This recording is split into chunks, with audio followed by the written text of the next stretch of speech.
Bé, era una Barcelona insòlita. It was an extraordinary Barcelona. Everything had changed.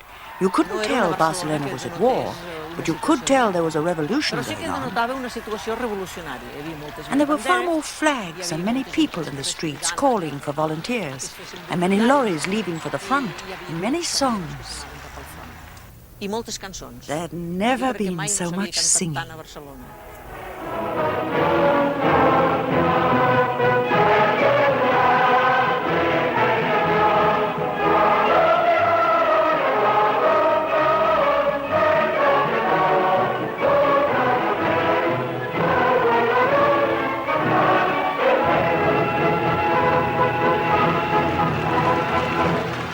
The people of Barcelona celebrated.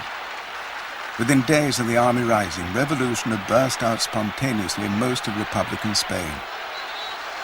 The Republican government was helpless. Later, government and revolution would come into confrontation, a confrontation that would help to seal the fate of the Republic.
From Madrid and other Republican cities, columns of workers' militia set out to fight the army rebels.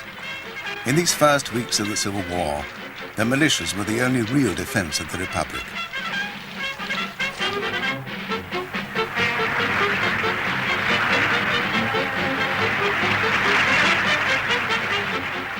They were young, enthusiastic, recklessly confident. But the columns had been thrown together in haste. Worse, each column was linked to one of the different parties or trade unions. There was no coordination, no central command. At first, socialists and communists, anarchists and moderate republicans marched together. Later, their deep disagreements about war and revolution were to threaten the fighting power and the very existence of the Republic. But now in July 1936, the ecstasy and hope of revolution dominated men and women. Everything had changed, even in the bullring. The matadors put away their brilliant uniforms, and in street clothes raised the clenched fist.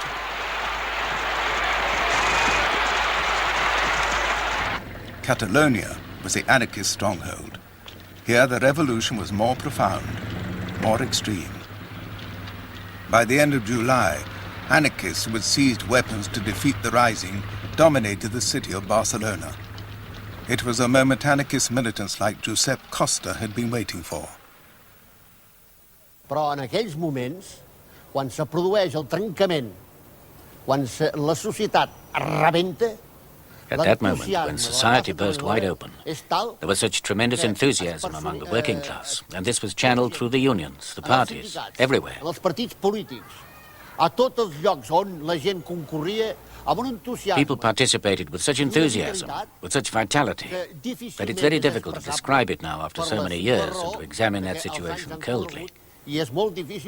But I do have to say that among ourselves, many of us said, now's the time to destroy all that has been oppressing us.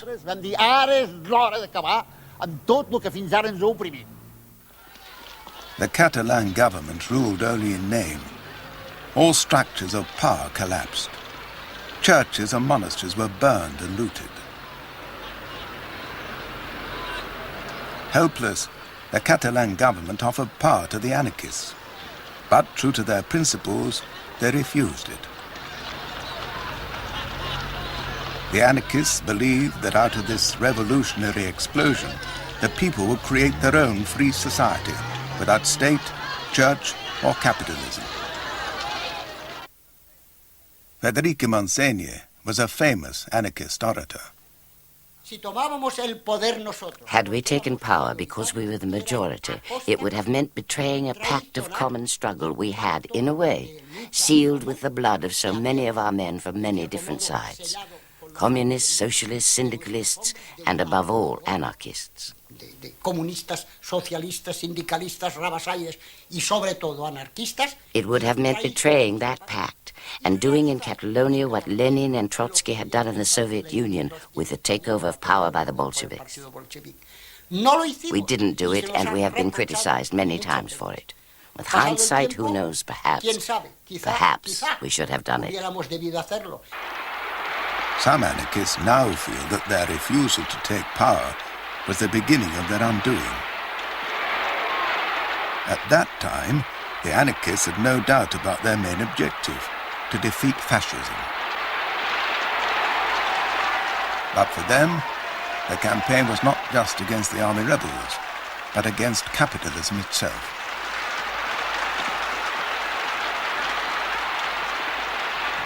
While the columns surged out to defeat the enemy, committees of workers in the town struggled to construct a new order out of the confusion.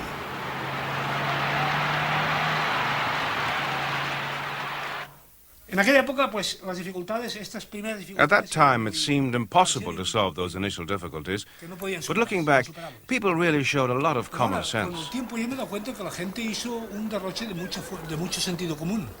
Everything was improvised. You could call it a miracle.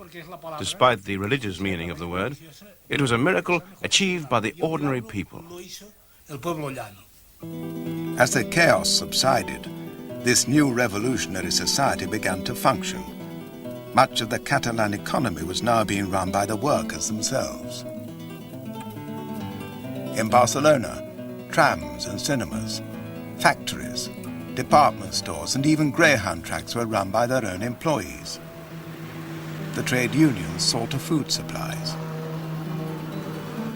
Union lorries drove out to the villages with goods to exchange for food.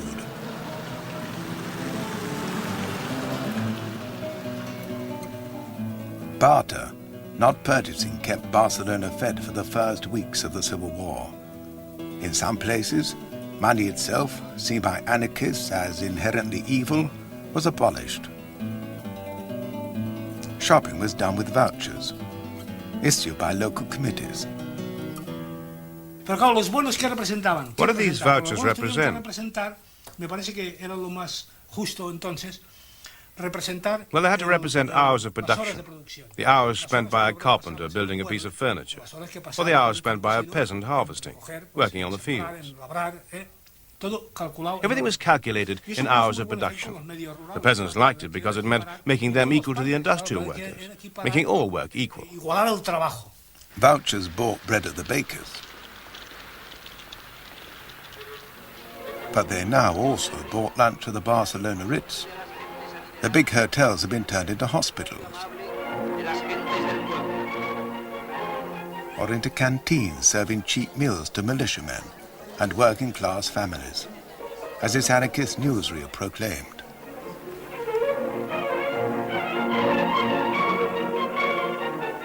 En sus grandes cocinas se prepara la comida para cuantos van al hotel a saciar su apetito.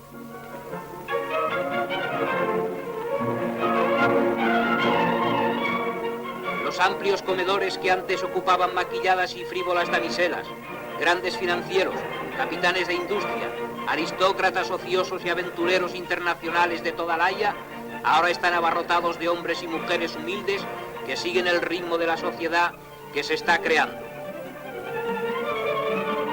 Barcelona trabaja y come, esa es su fuerza y su virtud.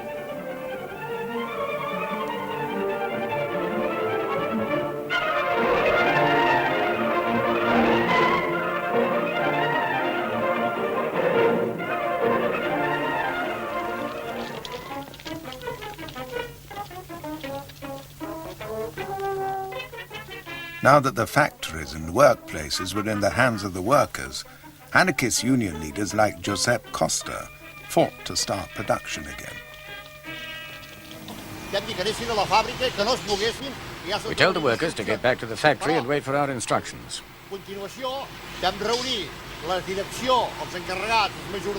Immediately we called all the factory owners and executives to a meeting at the town hall.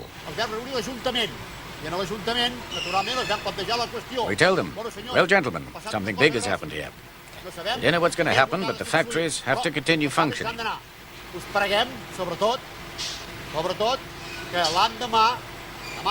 We ask you to be at work again tomorrow at whatever hour you're supposed to start. 5 o'clock or 8 o'clock. Agreed? Agreed. But we have to warn you, labor relations will be very different from now on. The CNT, the anarchist trade union, had been taken by surprise when the revolution began. It was anarchist militants who rallied the workers to take over their industries. Where the old bosses remained, they had to take orders from these workers' committees. Nearly 2,000 enterprises were collectivized in Catalonia, the greatest experiment in workers' self-management Western Europe has ever seen. The workers now set about improving their working conditions. Free medical care and adequate pensions were introduced. But at the same time, some of the old employers were hounded as enemies of the people.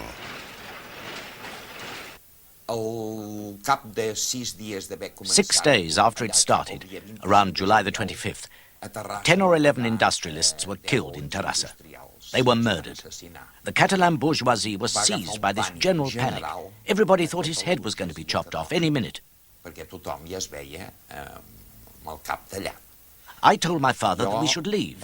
We still had time to leave because everything was so chaotic. But he said, if God wants me to be killed, they can kill me. But I'm staying. Revolutionary terror spread through the Republican areas. The middle classes in most of Spain had supported the army rebellion, but the liberal Catalan middle classes had remained largely pro-Republican. Now they became the victims of this terror and turned against the Republic.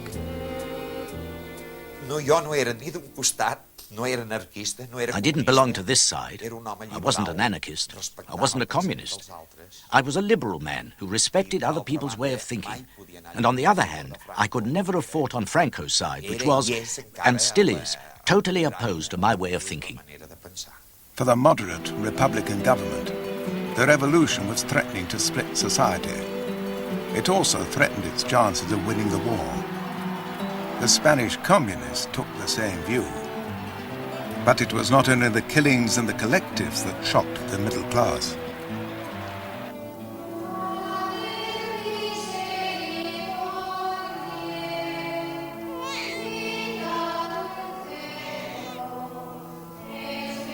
The revolution had destroyed a traditional way of life. The power of the church and its moral code disintegrated. For many women on the Republican side, it was a time of astonishing liberation. That revolutionary explosion gave us women absolute freedom. We couldn't live war as men were living it. For men, things hadn't changed all that much. Our lives, however, had really changed. Women took men's places not only in factories, not only as a workforce, not only in the war industry.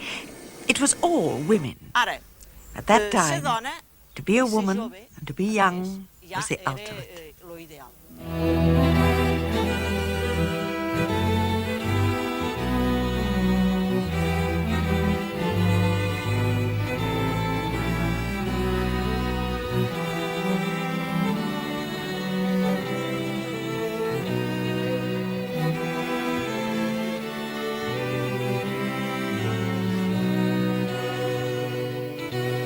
The revolution brought women instant and radical changes. Abortion was soon made available on demand.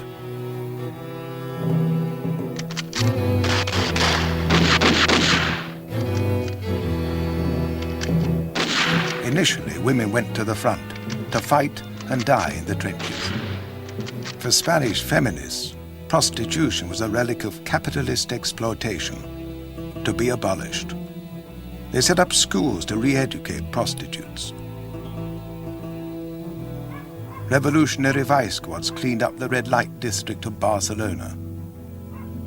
But it wasn't easy to change old habits overnight.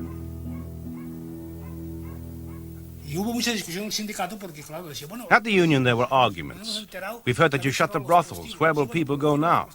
The others would reply, they can find a girlfriend or get married. That can't be done overnight, they'd say. You could have shut 2 brothels today, another 2 tomorrow, so that people could get used to the idea. The same with the taverns. What about the waiters? What will they do for a living? Teach them another trade. Where? You see, there were those we called the pragmatists, the realists who could see the revolution wasn't easy. But then there were the moralists, those who gave the Spanish Revolution the healthy air it had.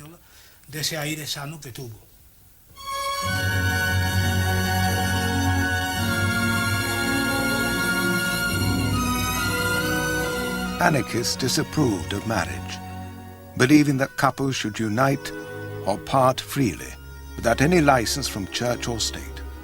Young revolutionaries happily adopted their advice, but many mothers were appalled by free love. Some mothers even came to the union to speak with people they considered apostles of free love. Look, my daughter has left home without telling me. She's living somewhere with someone. We'd say, we're all in favor of it. Yes, but that boy will leave, and we don't even know his name. Well, anyway, the union decided this had to be legalized somehow. So they invented what they called revolutionary weddings. Revolucionarios.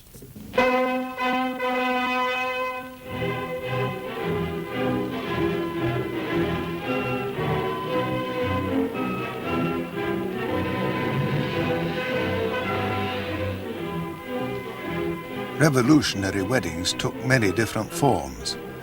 This is what happened in the Barcelona Woodworkers Union. We made 3 copies of the marriage certificate, the original and 2 more. The union kept the original, and 1 copy each was given to the man and the woman, who were told, if at any time you have any problems and wish to separate, come here with both pieces of paper. We'll take our copy and set fire to the 3 of them, and you'll be free again. That was the official wedding ceremony. But as with many other things, it became necessary to force the situation a bit, because there wasn't enough time for persuasion and proper education.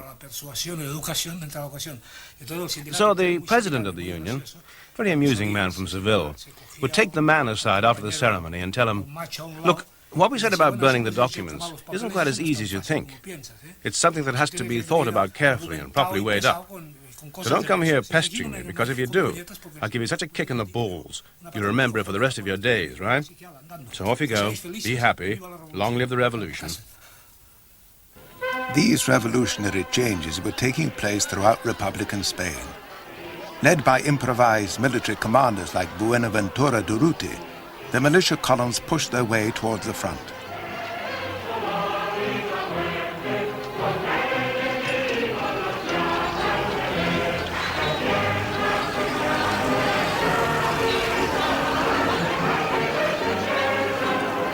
Young laborers rushed to join the militia.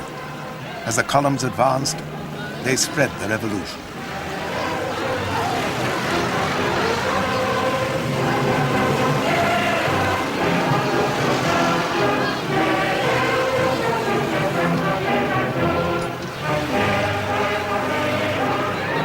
The ancient dream of a collective society without profit or property was made reality in the villages of Aragon. In many places, money itself was abolished. All forms of production were owned by the community, run by their workers. These collectives formed an independent anarchist area within the Republic. The Council of Aragon coordinated their activities.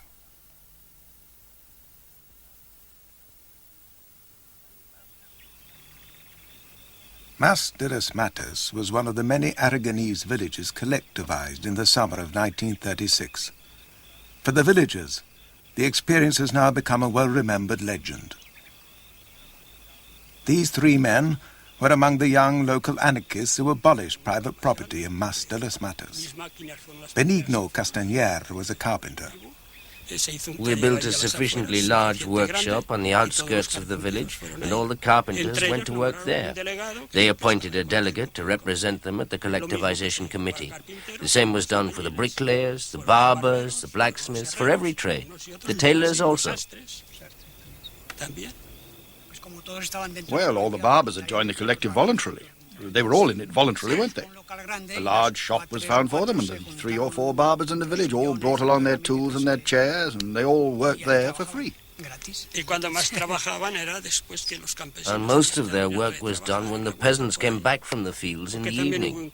This also caused some problems, because some people would say, "Look at those lazy barbers. They spend the whole day walking around doing nothing." So we had to explain to everybody that they worked until 10 p.m. so that everybody could be served. Some people just didn't realize how late the barbers had to work. Well, this is one of those minor inconveniences. The anarchists forced all known right-wingers in the village to join the collective as well. The upheaval of revolution led to terrorism and repression. In Aragon, as in Catalonia, armed gangs drove around killing the better off, the right-wingers, and the followers of the church. In Mas de las Matas, although the local committee tried to prevent it, 6 right-wingers were murdered just outside the village. Here, the only people allowed to keep their property were those left-wingers who were not anarchists. For the rest, members of the collective by choice or out of fear. The old world of cash and property, rich and poor, now disappeared. Money was abolished, and we created what we called the family card, with all the members of the family, and everything that wasn't produced here was allotted according to the numbers in each family.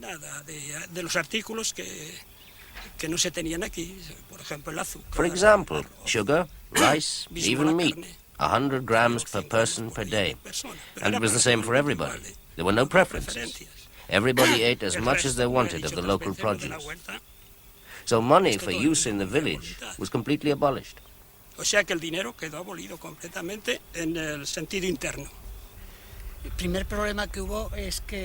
first problem was that because everything was free, coffee, tobacco, this was a problem. Everything was free, so everybody wanted to drink coffee, everybody wanted to smoke, and so on. So this is something that had to be corrected, and that's when we started rationing cigarettes. No, tobacco was rationed, but we never denied anybody his cigarettes. This was a contradiction for us because we were against all vices, and yet we were well aware that by handing out free cigarettes we encouraged people to smoke, but we couldn't deny them to anybody. For the anarchist peasants in Mas de las Matas and in other villages, collectivization brought instant benefits. The profit motive had disappeared. Everyone now worked only for the community.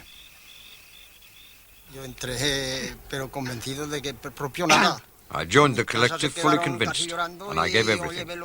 At home they were nearly crying because I took everything to the collective. Our sheep, all our money, everything. And with such enthusiasm. And working as much as we did before because the harvest had been delayed. We worked day and night.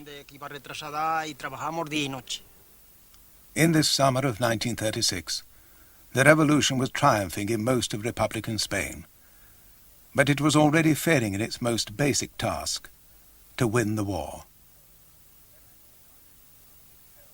Everywhere the militias were being held or defeated by the advancing rebel armies. In this crisis, the Republic was divided. For some, the government and the communists, revolution must wait until the war was won.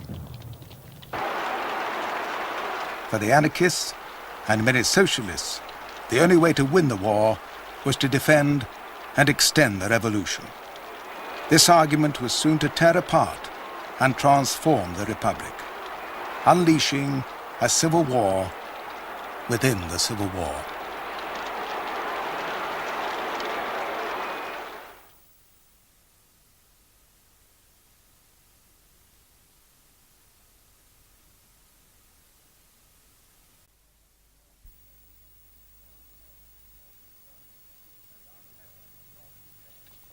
In central and northern Spain, the army rebels were winning the war. General Franco soon became the absolute political and military ruler of the nationalist side as his regular soldiers captured town after town.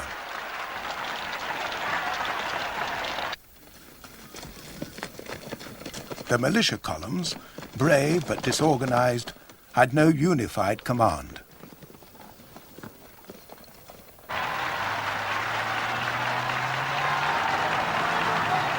The revolution had left the Republican government helpless.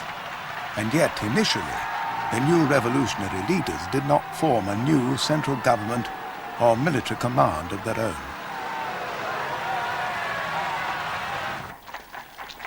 Two months after the start of the war, Franco's troops were approaching Madrid. Now, at last, with the Republic on the brink of defeat, the politicians in Madrid took action.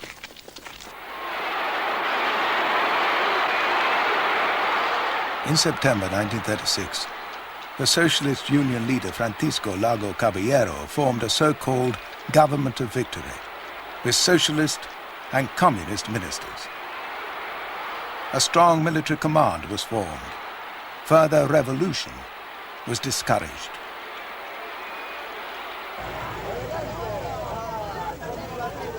The anarchist revolution still controlled much of Catalonia and Aragon.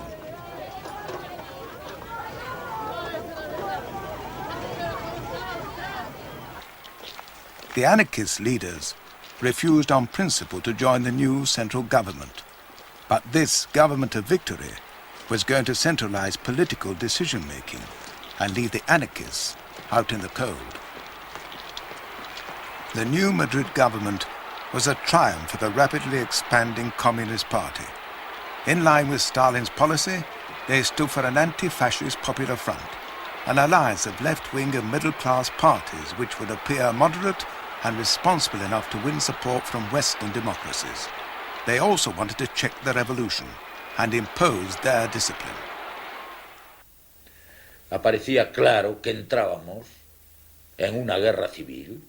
It was clear that we were entering a civil war and that we were facing an organized enemy with an organized army, and that we needed a real army ourselves. And the starting point for this army was the 5th Regiment.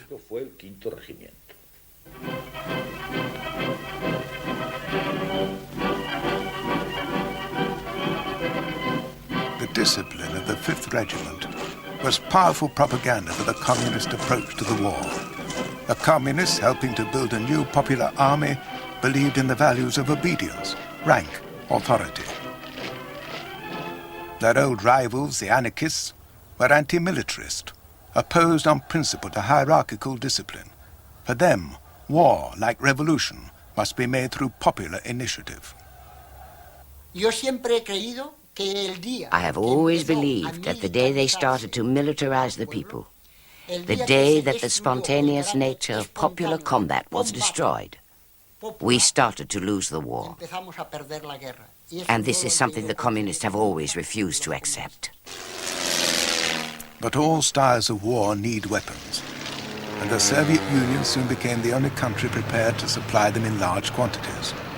This in turn increased the influence of the Spanish communists, a minority party when the Civil War began. They were now becoming the strongest political force in the Republic. Soviet military aid arrived just in time to help defend the Spanish capital.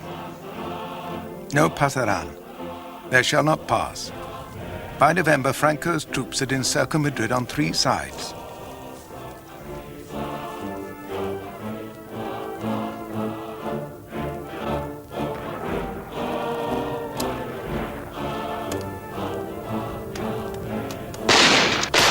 When the final attack came, the people of Madrid fought shoulder to shoulder with loyal officers and with the Republican militias who had been retreating for the past 4 months. The attack on Madrid was beaten back. The defense of Madrid became a legend, and it gave the Republic fresh hope for victory. The anarchist military commander Durruti died in the battle for Madrid. His funeral in Barcelona became an immense anarchist show of faith. But the movement was already beginning to split under the pressure of its own internal contradictions. With the enemy at the gates of Madrid, the anarchist leaders had shelved their principles and joined the government. 4 anarchists became ministers in the central government. Others had already joined the Catalan regional government. Their followers were shocked and confused. Moreover, in Catalonia, the anarchist heartland, anarchist collectivization was being checked. The regional government was asserting control of the industries which anarchists had collectivized. Josep Tarradellas was the Catalan finance councillor. I was the first councillor and finance councillor of the regional government, the Generalitat. Therefore, faced with the CNT's refusal to allow control over the collectivized industries, I ordered all the banks not to cash any checks or hand over money to them without my permission. So the workers found themselves in a difficult situation. They would run out of money, and at the bank they'd be told, "No, I need the Generalitat's permission." So then they would come to us, and we would say, "No, unless you allow us to control the collective." As the anarchists weakened, the communists became stronger. The party attracted many who felt threatened by the revolution. Middle-class moderates who admired communist discipline at the front and order and restraint behind the lines. Revolutionary chaos still reigned in much of Republican Spain. This led to an overwhelming feeling of unease in the country. And as we were in favor of discipline and control, of laying down all the rules necessary for re-establishing the army, the police, the courts of justice, well, obviously, all these things were welcomed by the population.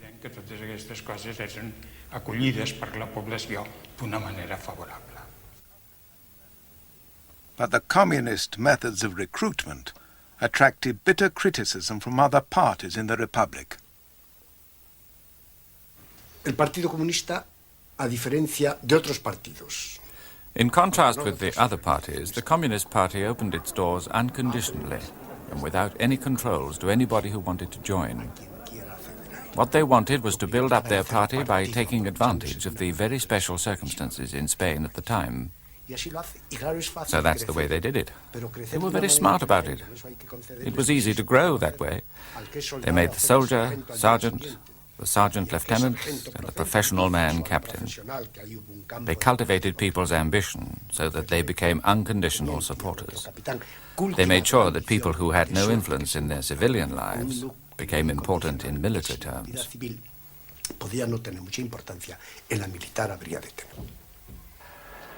The communists had been forced to change their line. At first, they had opposed the revolution as a threat to the Republic.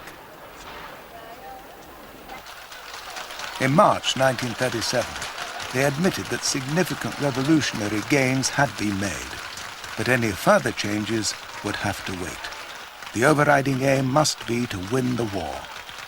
For the communists, this meant bringing home rule in Catalonia and the Basque Country under central control. One source of friction between the central government and Catalonia was control over the war industry. La única fábrica que havia de cartutxeria en zona nostra. The only cartridge factory in our zone was near Toledo. So my trip to Madrid was to ask the central government that because the factory was still in our hands, it should be brought to Catalonia, which was the only place where it could function properly. Nostra, en tot cas a Catalunya, que és l'únic lloc que es podia fer. Tarradellas' visit to Madrid ended in failure. The government, wary of growing regional power, refused his request. So I left Madrid without the Toledo factory. A short while later, I heard, as did all the other Spaniards, that Toledo had fallen into the hands of General Franco. They chose, in a way, to leave this factory in Franco's hands rather than have it in a place where it could have been useful. But these squabbles over regional rights were far less ominous than the collision between communists and their political rivals over the whole future of the Republic. At this meeting in March 1937, José Díaz, the Communist General Secretary, asked, "Who are the enemies of the Republic?" He answered himself, "Fascists, uncontrollables, and Trotskyists." He was following Stalin's policy in the Soviet Union. There, the uncontrollables, the anarchists, had already been purged. The Spanish Civil War coincided with the height of Stalin's purges of his political rivals. Leon Trotsky had been exiled in 1929. Bolshevik veterans like Zinoviev and Kamenev, also seen here in 1926 at a state funeral, were executed in 1936. Trotskyist was a label given to any independent Marxist who defied the instructions of Stalin and the Comintern in Moscow. Communists in Western Europe justified these purges. Trotsky was pilloried as a Nazi agent. Bill Bailey was an American communist fighting with the international brigades. We had heard that Joe Stalin was trying to keep the country secured and safe and get rid of all the enemies that were trying to constantly tear down the Soviet Union.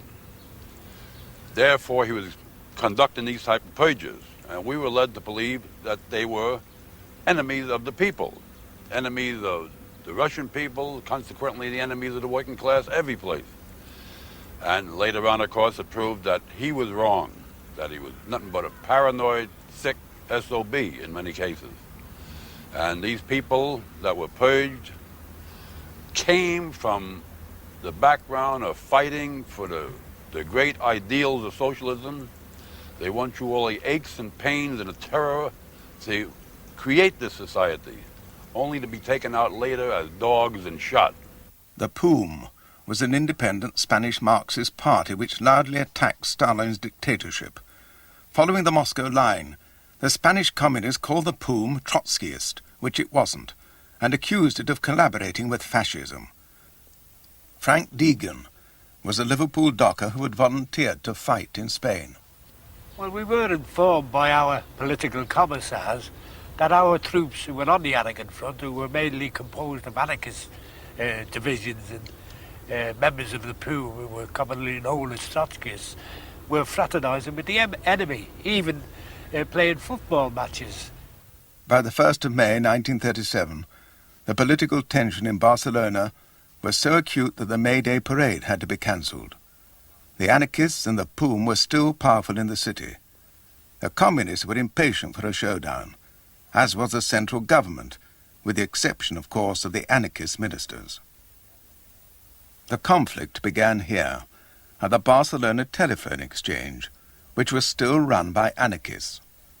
One of the girls on duty that day was Enriqueta García Tavera. I was at the switchboard near the window.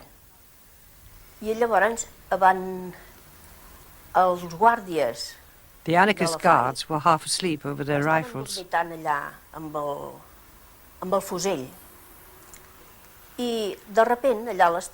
At about 3 o'clock, I looked out and saw 3 lorry loads of assault guards pull up outside.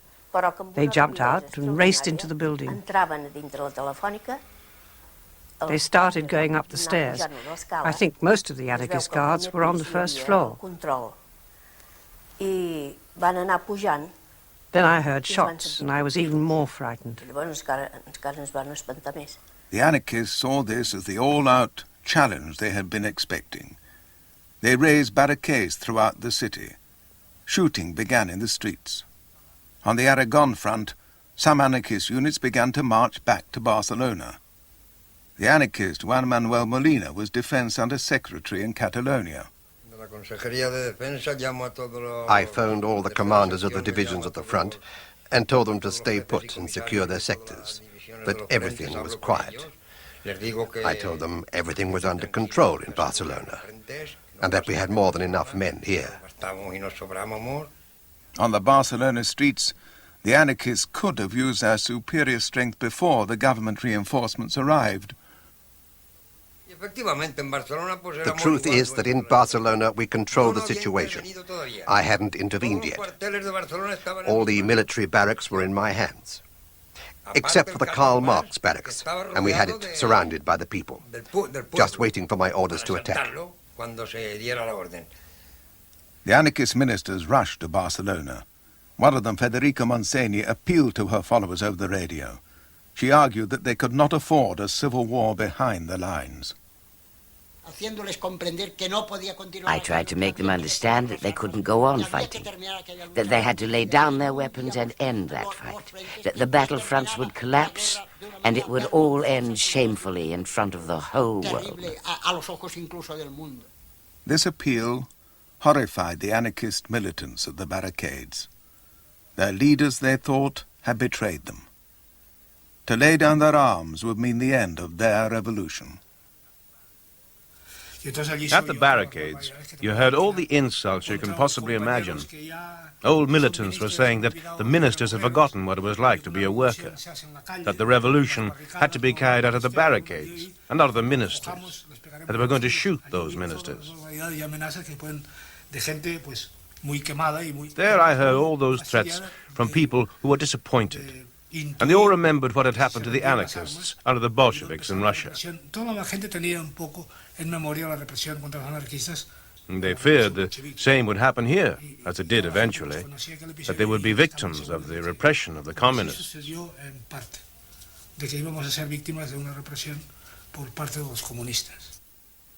The Republic brought in troops to put down the insurrection.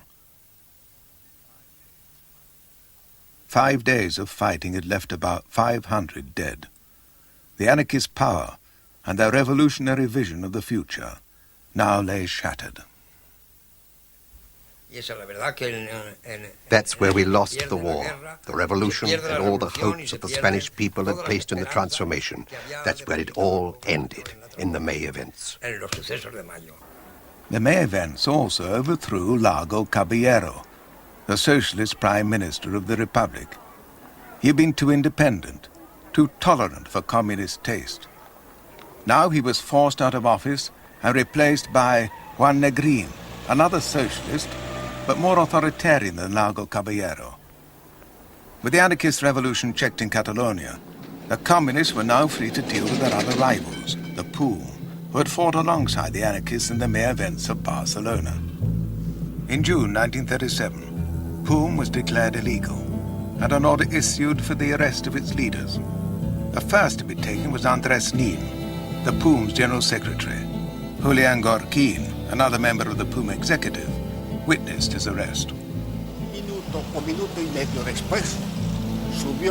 Another party member, Adroer Gironella, came up to my office to tell me that the police had come to arrest us and take Andrés Nin away. I looked out of the balcony and saw Nin walking outside quite casually, surrounded by policemen. I never would have thought that I would never see him again, and the terrible tragedy that was being prepared for the death of Andrés Nin.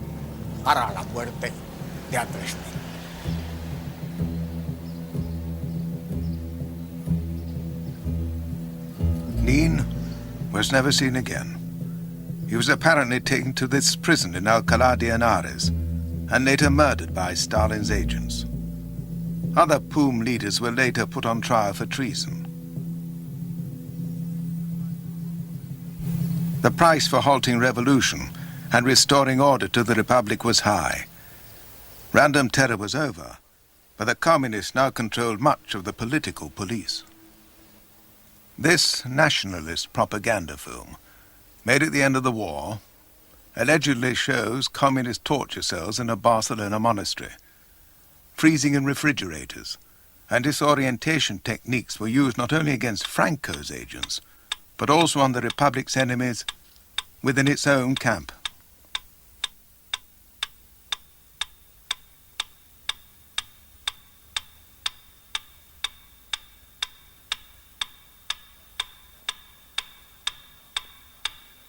Aragon was the last area still under anarchist control. In August 1937, the communist military commander Enrique Lista marched in to restore the central government's authority. The communist troops returned land to all those who had been forced to join the anarchist collectives. The central government, with communist support, had demolished the anarchist revolution and imposed its discipline. But at the front, the Republic was failing. Its new disciplined popular army continued to be defeated. Shortly after its takeover of Aragon, the Republican army launched another offensive in an attempt to take pressure off the north. The first major battle was at the small town of Belchite.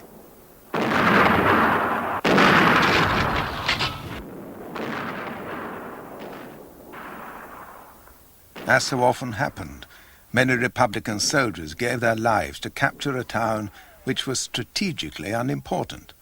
It was a battle that American volunteer Bill Bailey will never forget. What happened was that the fascists were so deeply entrenched that they made every single foot here at a costly expense to us. They were dead. Our dead was every place. Every street had men laying dead in it. Getting inside a house, getting them out of a house, the only way we could do it was punch a hole through the wall, throw a few hand grenades in there, blow that place up, punch the hole again, making it bigger, then go into the house, and by God, we did this hour after hour after hour until finally we was able to take one entire street. And it was just, you figure that on both sides, our men were doing it on that side, we're doing it on this side, we're taking the floor, we're getting into the basement, and they're resisting every single place. So finally, after, say, 4 or 5 hours, we was able to take one whole street, and that was at a very expensive cost.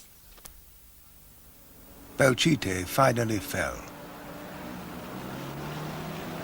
But only months later, the Nationalists recaptured it, at very little cost. The Aragon offensive failed. The Republican army was weak on military tactics and had been torn by internal disunity. By the end of 1937, the Republic, its territory shrinking under Franco's onslaught, mounted another offensive. This time, the objective was the provincial capital of Teruel.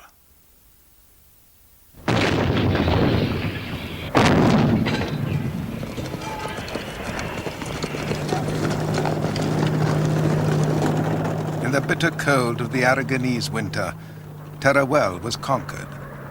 Again, the Republic had won a bloody victory for an objective of little significance. These victory celebrations in Barcelona were premature. Veiem lo que representa la nostra lluita pels valors universals de la pau, del treball i de la justícia. I anem a la guerra impregnat per aquests sentiments i per a guanyar aquests postulats. Visca la llibertat catalana! But the brave words of Catalan President Luis Companys could no longer boost Republican morale.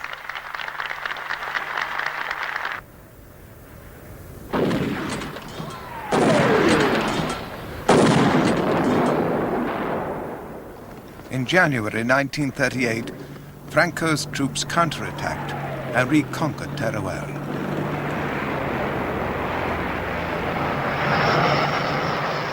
Again, an initial Republican success had ended in disaster.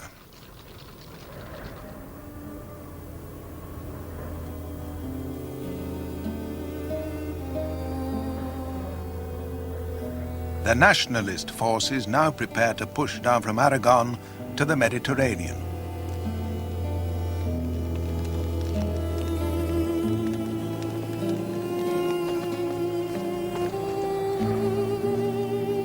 As the Republican troops retreated, thousands of refugees streamed into Catalonia.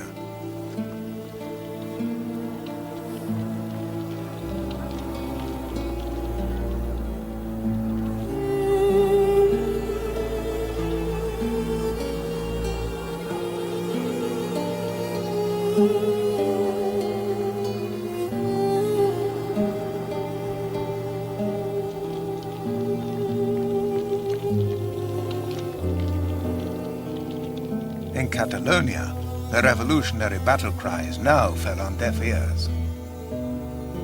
Only young militants like Teresa Pamias kept their faith in a Republican victory. Nosaltres teníem una actitud tan entusiasta i tan romàntica que no veiem We had such an enthusiastic and romantic attitude that we didn't even notice how ridiculous we looked when we climbed up lampposts to harangue all those poor women and many children queuing up to buy a bit of bread. We would shout from the lampposts that the fascists would not pass, that we would win the war and all lead better and happier lives. This may sound like demagoguery now, but at that time we really felt it. By February 1938, the nationalist troops were marching towards the sea. The offensive threatened Catalonia, the revolutionary heartland. But there, as in the rest of Republican Spain, the revolutionary spirit of 1936 was now only a memory. On April 14, 1938, nationalist troops reached the Mediterranean, and the Republic was cut in two. As Franco's troops celebrated, the Republic summoned up its remaining energies for a battle to prevent its final collapse.